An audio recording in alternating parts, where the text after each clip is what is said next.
Right, so colour, let's have a look. I really like, and I keep coming back to this dark green here, this forest green. Let's use forest green and let's use Naples yellow. That's a really nice combination. To me, this is my favourite yellow to use for foliage because it's the softest of the yellows. It blends with the green more, in a more subtle way, and it just looks a little bit more realistic than some of the other brighter ones. So there you go. That's the Morse code spelled out there. Okay, with the brush, dry it, scoop and scoop, and smush.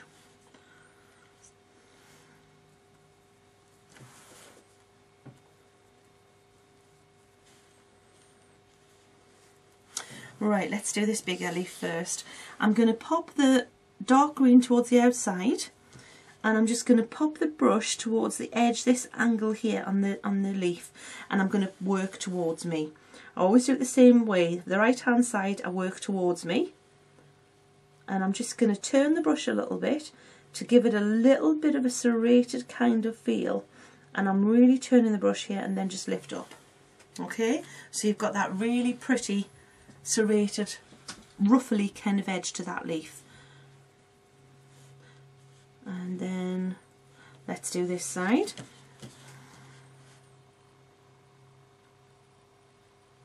Can you see how I'm just ruffling that? And there you've got that one leaf done. Now the smaller leaves, very similar.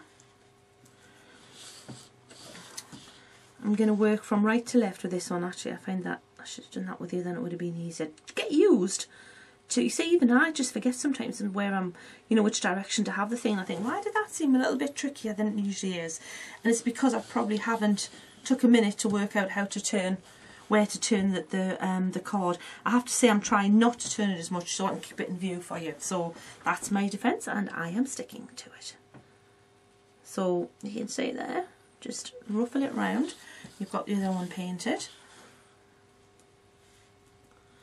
and then again, now this is the same little leaf, so what I want to do here, in fact I'm going to show you, I'm going to make that a little bit bigger. Can you see how I took that outside there? Because I wanted to make it a little bit different. So just use the leaf as a guide as well. Let's make that a little bit bigger there as well. So can you see how I've broken free of that stamp? And I've got a different size leaf again, even though it's exactly the same as that one, just mirrored. Right.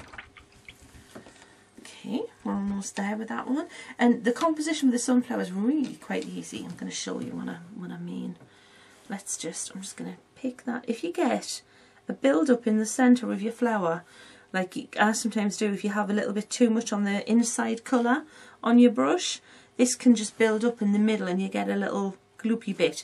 Just get your small brush and just remove that. Now I want to just put a little bit of a hint of a vein in here. I never like to do too much work vein wise on the leaves, because it's where you can ruin a really good thing. Ignore that.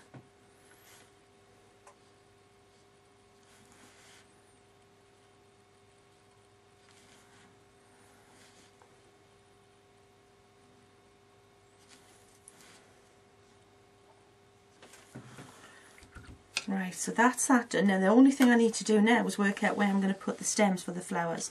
Now I definitely want this one coming down here, so that's going to be the easy one. So what I'm going to do is I'm going to take some of that brown I had earlier and mix it in with a little bit of the green I've used for the leaf. Water it down, and I'm using this the number 3 round brush. And I'm just going to kind of trace where it could be going. Yeah, I think it could be going there. Just a fine line to start with, like that. That's good. And then you can always thicken it. Okay, so nice even pressure.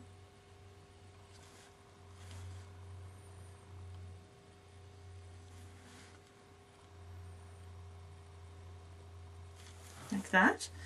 And then this one's going to come, I think, like this. I think I'm going to have that one so that the head's really bent.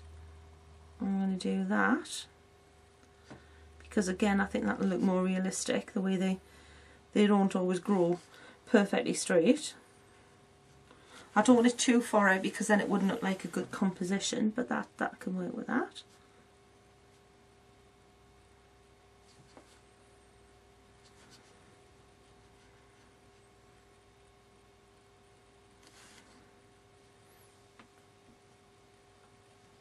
And have a minute to stop and look. Sometimes I tend to make the stems, because they look elegant, far too thin, and I think that would never support that head, that size flower. So don't be scared to just thicken them up sometimes as well.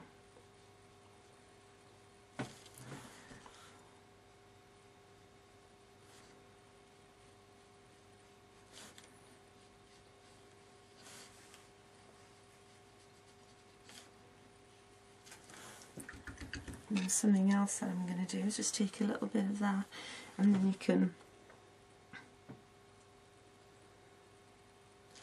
I think whenever you're joining leaves and things up to something, it looks more interesting if you make it look like they're coming from somewhere else, you know what I mean, instead of just stuck straight into the centre of the flower. Can you see there where I painted that on, and because it was on still wet paint, onto dried paint, I could wipe it off again. That's something good to know, because that you may want to do that now and again. I do. And then I'm going to just put a little highlight on those because it looks a little bit too stark, so we could use that yellow actually. Why not? So we can water down that yellow, and then we'll just put a little highlight on the stem. Plus it also dictates which one's in front and which one's behind when you do that as well. Lets you read what's going on a little bit more if you do that.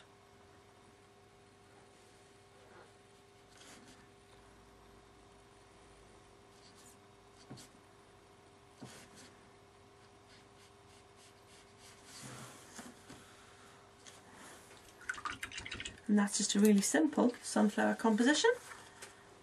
There you have it.